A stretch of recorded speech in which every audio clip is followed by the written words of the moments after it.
Hey guys, this is John Nance, Altronic. Today we're going to talk about setting up a PID loop inside the DE-3000 software. There are other videos that show how to make edits through the keypad, so please look for them on my YouTube channel. I'm going to click Configure and retrieve from File, and just retrieve the last program or one of the programs that I've saved to my computer. And I don't want to make any changes on the global configuration page, so I'm simply click Save that data.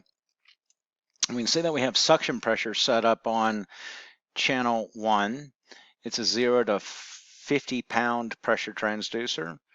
And I'm going to just simply click Save Channel Data. Don't want to make any changes here, at least not yet.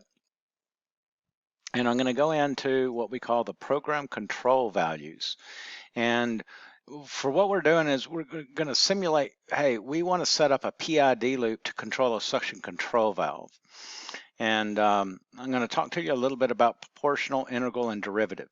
Now, there's other videos on YouTube. If you type in just PID, my favorite ones is a gentleman that's a little gray-haired gentleman. He's actually talking about how a PID loop works as far as the detailed explanations of these. I strongly recommend you go look for that video, and he's making reference all to like a modern day drone device, how the computer really controls it, how it's flying, but it's the same principle. But let me just kind of walk you through how the DE-3000 is set up here. Proportional, the default value actually is 120, but I've already brought this down to 40. So on the DE-3000, the lower we bring the proportional value, the faster it reacts. My experience for controlling suction control valves, somewhere in the neighborhood of 40 to 60 is a very good starting range. And from there, if we want it to be a little faster, we lower the number. If we want it to be a little more slow, we raise the number. Integral, the default value is 20. I don't see much change for it on what we're doing, but I have taken them as low as 5 just to kind of fine tune it a little bit, but generally leaving it at default 20 works just perfect. And then derivative, the default value is 999. I have done everything under the sun out in the field with this number, and to be honest with you, see little or absolutely no change. Again, proportional is going to be our most critical one. 40 to 60 for our industry works really great as a good starting point. Direct and inverse. So if we're pressurizing the valve to open it up, direct is the way we want to be. Some valves work in opposite, where we need to pressure to close them. That would be where we would want to switch it over to reversed. Force decrement error and forced increment error. To be honest with you guys, I have never had to change these values. I leave them at 5% on both. So let's get back over here to this side. We can see that there's no way to change this. You can notice it's slightly grayed out. This channel, our analog output 1, is going to always look at channel 1 for its target or its source reading value. Again, that was suction pressure, and it was a 0 to 50 pound range. Deadband. Deadband means that if I set a target up at 25 psi like I did here, that the pressure has to get outside of a 1 pound deadband window if I put 1 pound in this block, meaning that from 24 pounds to 26 pounds, there's going to be absolutely no change or movement. Now, in my feeling, that's not necessarily a good thing for a suction control valve. I want it to constantly be tracking. So in my experience, I always leave my deadband at 0.